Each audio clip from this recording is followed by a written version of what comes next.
Bienvenue dans notre magazine qui fait sa grande rentrée en ce lundi 18 septembre. Merci de nous rester fidèles et de rester fidèles aussi à votre chaîne Africa 24. Nous allons découvrir les grands titres de ce magazine. D'abord, nous parlerons des résultats des quarts de finale de la Ligue de la Confédération et il sera question dans cette première partie de la nouvelle crise qui secoue le football camerounais. Sur le dossier concernant le match à rejouer entre l'Afrique du Sud et le Sénégal, un pénalty imaginaire de l'arbitre ghanéen a jeté le trouble. Et puis troisième grand titre, avec ces deux pépites, et nous ferons aussi un clin d'œil à nos joueurs africains qui évoluent en Europe. Notre plateau avec deux personnages que vous avez déjà sans doute vus chez nous.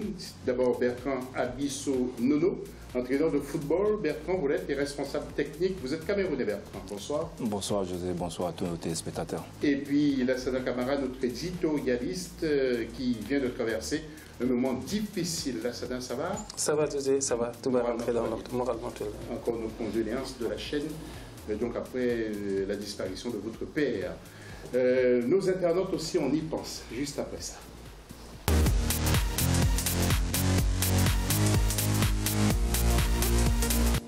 Et la question aux internautes, justement, quels sont selon vous les mots qui touchent le football camerounais, les véritables mots? Vous intervenez, mots MAUX bien sûr, vous intervenez sur notre Facebook ou Africa 24 TV, sur Twitter avec le hashtag Africa 24 et n'hésitez pas de nous retrouver sur les pages Facebook justement et Twitter de l'Africa 24 Football Club.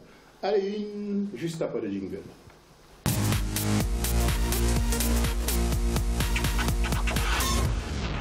Et donc, quart de finale aller de la Ligue des Champions, quel résultat entre les protagonistes? Faisons le point avec la rédaction d'Africa 24. Les quarts de finale aller de la Ligue des champions de football ont été joués ce week-end. En Afrique du Sud, le tenant du titre, Mamelodi Sundowns, seul vainqueur de cette journée, s'est défait du Wydad Casablanca sur la marque d'1-0. L'étoile sportive du Sahel a été tenue en échec par Al-Ahli Tripoli en Libye sur un score nul et vierge. À Alexandrie, Al-Ahli d'Égypte a partagé les points avec l'Espérance sportive de Tunis sur la marque de 2-2, alors que l'USM Alger n'a pu faire mieux qu'un match nul, 1 but partout, en déplacement au Mozambique face au Ferroviario de Beira. La manche retour aura lieu dans une semaine. Et nous allons voir le tableau de ces quarts de finale avec Ferroviario qui a fait match nul avec USM Alger, 1 but partout, Al-Ahli Sporting Club Tunis, 2 buts partout, Mamelodi Sundowns, Wydad Athletic Club, 1-0. Et Al-Ahli de Tripoli, étoile sportive du Sahel, 0-0. Match retour 23 et 24 septembre. Nous allons tout de suite demander une analyse, peut-être à vous, Bertrand. Est-ce que vous suivez justement cette Ligue des champions de près, même s'il n'y a pas le Cameroun, président de club camerounais? Oui, non, je la suis de près. Avant-hier, j'ai eu la possibilité de suivre le match Al-Ahli contre Espérance de Tunis. J'ai vu que c'était un très bon match, 2 buts partout. Aucune équipe ne s'est dégagée pour l'instant par rapport à la qualification, mais je pense quand même que l'Espérance de Tunis a pris un peu de l'avantage en marquant 2 buts à l'extérieur. J'ai pu voir aussi qu'ils ont une très très bonne équipe, notamment 2 milieux de terrain. J'ai vu Koulibaly et Nkom, c'est pas mal. Je pense qu'ils ont pu quand même, en marquant 2 buts à l'extérieur, c'est déjà pas mal pour le match retour. Donc le Tunis serait donc l'un des favoris justement de ces quarts de finale. Oui. Lassana, qu'est-ce que vous retenez de ces quart de finale pour la Ligue des Champions? Pour la Ligue des Champions, le retour de l'Espérance de Tunis qui avait disparu des radars ces 5 dernières années.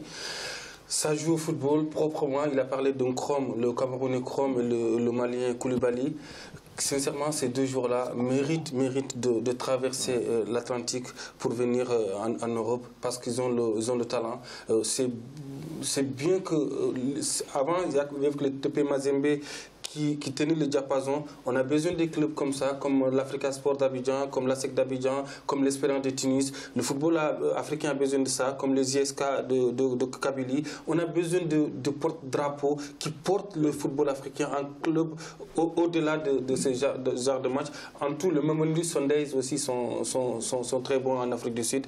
Nous y reviendrons sur l'ensemble des clubs. Effectivement, il y a des clubs qui peuvent représenter parfaitement l'Afrique, surtout dans ces compétitions. Nous allons parler maintenant de la Coupe de la Confédération. Justement, nous allons retrouver la rédaction d'Africa 24 pour la synthèse.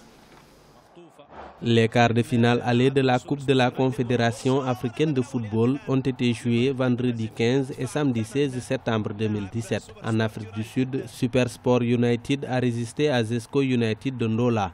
Score final, 0 but partout. Le Mouloudia Club d'Alger, de son côté, s'est défait du club africain de Tunis sur la marque d'1 but à 0. De même que le FUS Rabat, qui a neutralisé le CS Sfaxien par 1-0. En déplacement au Soudan, le tenant du titre, le TP Mazembe, a pris une bonne option en battant Hilal Obeid 2 buts à 1. Les matchs retour sont prévus dans une semaine.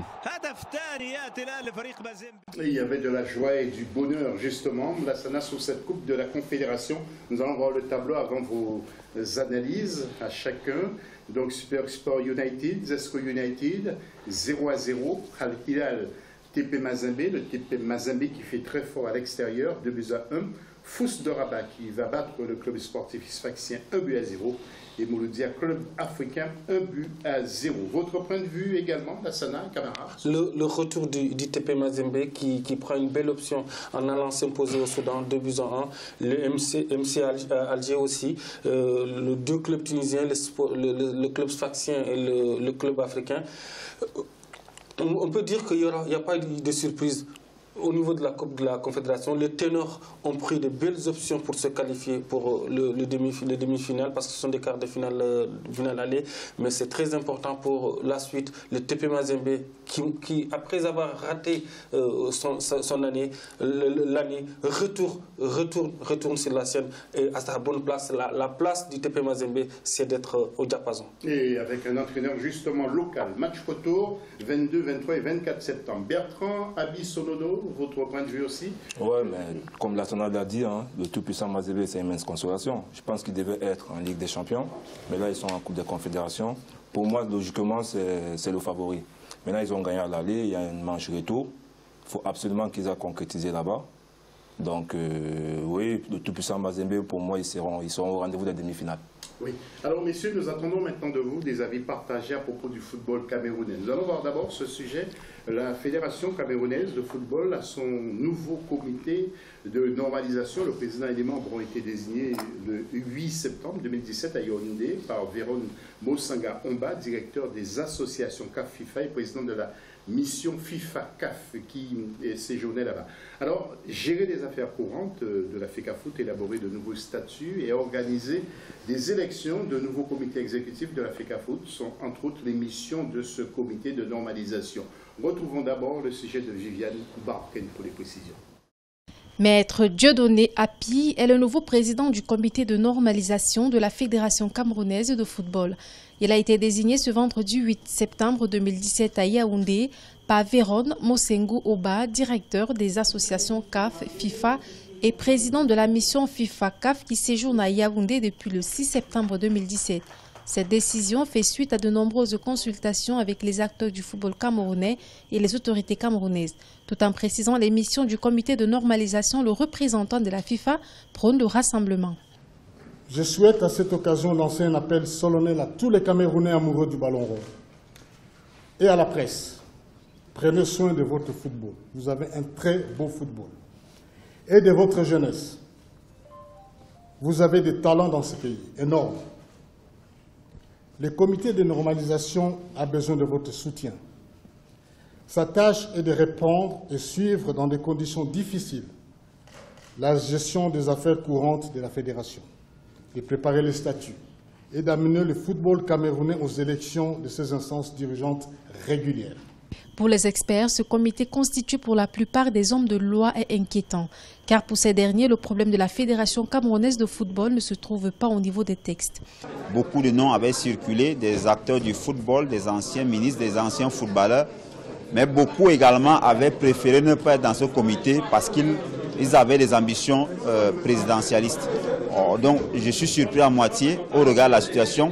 Même si je pense que avoir encore associé 3 avocats, 3 magistrats sur 5 pour un comité de normalisation, je ne suis pas sûr que le problème se trouve au niveau des textes. On attend de voir la suite. Messieurs, à vous, avant de vous entendre dans ce débat qui va animer la première partie de l'émission, nous avons un petit jingle.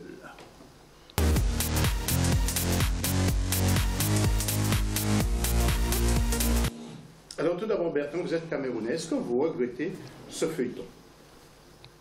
Oui, c'est regrettable. C'est regrettable parce que quand il y a quand même un comité de normalisation mis en place, ça veut dire que la FIFA a constaté que la Fédération camerounaise de football a des problèmes d'organisation. Donc, et ce n'est pas la première fois. Je me souviens déjà, avant la dernière Coupe du Monde, il y a eu un comité de normalisation mis en place et qui a conduit cette équipe-là en Coupe du Monde. Donc aujourd'hui, on remet un comité de normalisation en place. Je crois que pour moi, c'est une bonne chose et ça n'engage que moi. Vous êtes de son avis, justement, Lassana? Il fallait faire quelque chose. Je ne sais pas si le comité de normalisation est une bonne chose ou une mauvaise chose, mais ce qui est urgent, c'est que le football camerounais doit se structurer parce qu'on est à 2 ans de l'organisation de la Coupe d'Afrique 2019. On doit faire quelque chose pour les stades, pour la construction, l'édification du football camerounais.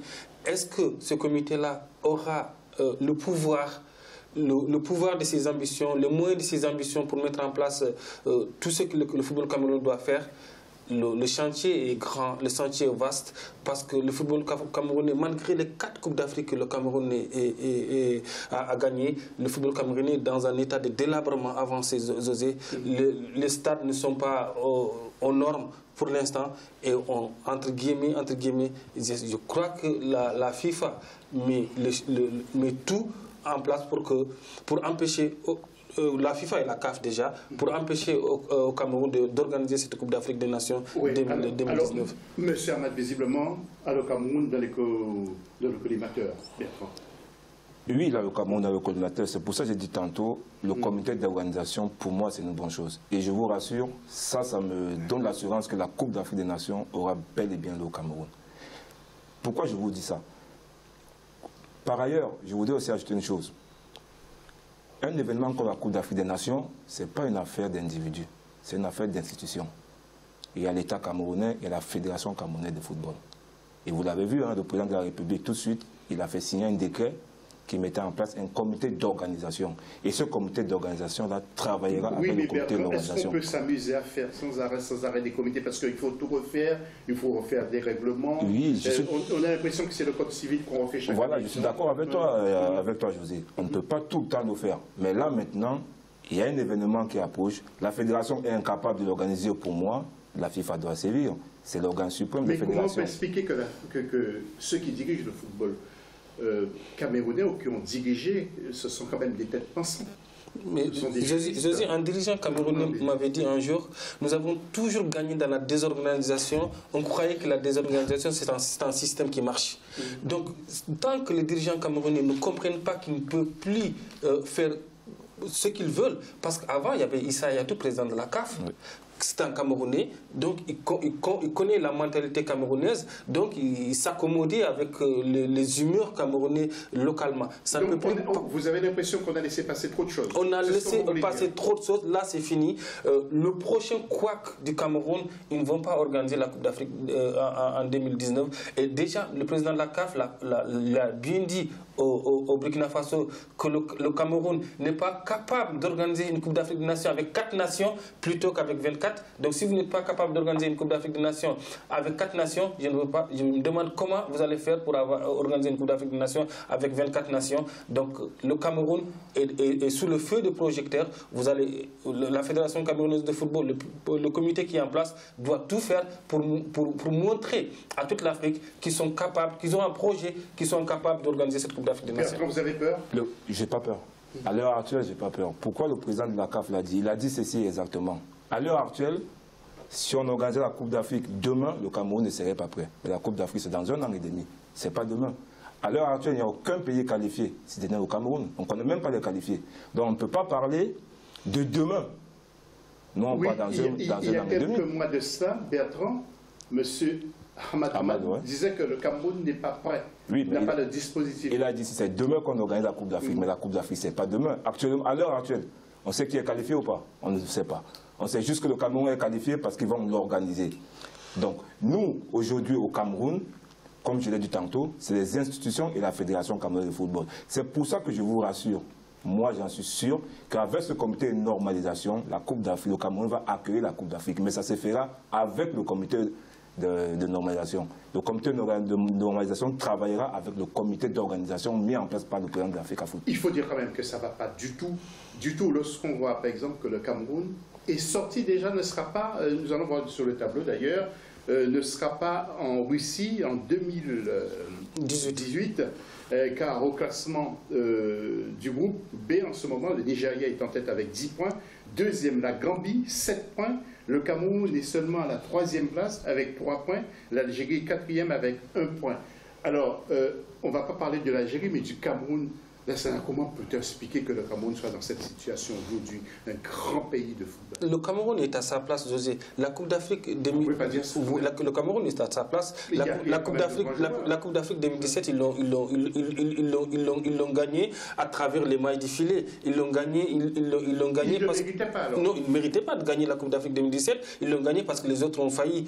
Ils l'ont gagné parce que le Camerounais lui-même, le Camerounais est guerrier dans l'âme. Le Camerounais, c'est un compétiteur. Donc, dès l'instant où les Camerounais sont dans une compétition, les joueurs, ils oublient tous les soucis du quotidien, ils vont au charbon. Mais quand on n'a que des seconds couteaux, quand on n'a que des troisièmes couteaux dans son équipe, arrivé à un moment, ça ne suffira plus. Le Cameroun n'a plus de talent, dans cette équipe-là. Quand on voit Vincent Aboubakar, qui a joué quelques matchs, qui a marqué deux buts en Coupe d'Afrique des Nations, qui est remplaçant dans son équipe, quand on a Inji, qui est intermittent du spectacle, le Cameroun n'a plus le talent, on n'a plus le Mboma, on n'a plus les Eto'o, on n'a plus cette équipe, cette mayonnaise camerounaise, elle n'est plus là. Bertrand, c'est plus inquiétant, non? C'est inquiétant. Et vous êtes d'accord avec Lassana? Je suis d'accord avec Lassana. Ça peut être une surprise, mais je suis d'accord avec Lassana. C'est inquiétant, mais moi, je n'ai pas de regrets. Je vous avais dit ici, lors de la dernière émission, que ce que présentait le Cameroun en termes de jeu... Le Cameroun est quand même vainqueur. Oui, le Cameroun est vainqueur de la dernière CAN, mais le Cameroun n'a pas une équipe pour jouer les grandes compétitions comme une Coupe du Monde. On l'a vu en Coupe des Confédérations. C'est une équipe sans forme de jeu. C'est une équipe qui, on ne sait même pas s'il y a une organisation. On a par exemple le meilleur joueur de la Coupe d'Afrique, qui est comme Bassogok, qui joue en Chine. Je n'ai rien contre le championnat chinois, mais pour moi, ce n'est pas un niveau qui fait à ce qu'un joueur comme puisse jouer là-bas. On a notre capitaine, Moukadjo. Voilà les joueurs sur lesquels le Cameroun compte. Mais avec ça, tu ne peux pas gagner, tu ne peux pas aller en Coupe du Monde. De deuxième division. Tu joues en Chine, tu ne peux pas. José, on va rester là, mais rapidement, Lassana, sinon, en 10 secondes, il faut conclure. Tant que le Cameroun ne fait pas comme le Nigeria, le Nigeria ou le Ghana, former des jeunes, il n'y a pas une jeune équipe camerounaise, les U20 ans, les U19 et tout ça, que ça ne marche pas. Tant qu'ils ne font pas ça, rien ne va marcher au Cameroun. Ok. Merci beaucoup, messieurs, après ce débat très intéressant. Faites la première partie de notre émission. Nous reviendrons tout à l'heure avec des supporters qui sont colères du côté du Burkina Faso et nous recevons un ancien technicien du Burkina Faso des étalons, M. Sidi Napon, qui va vous expliquer pourquoi. A tout de suite.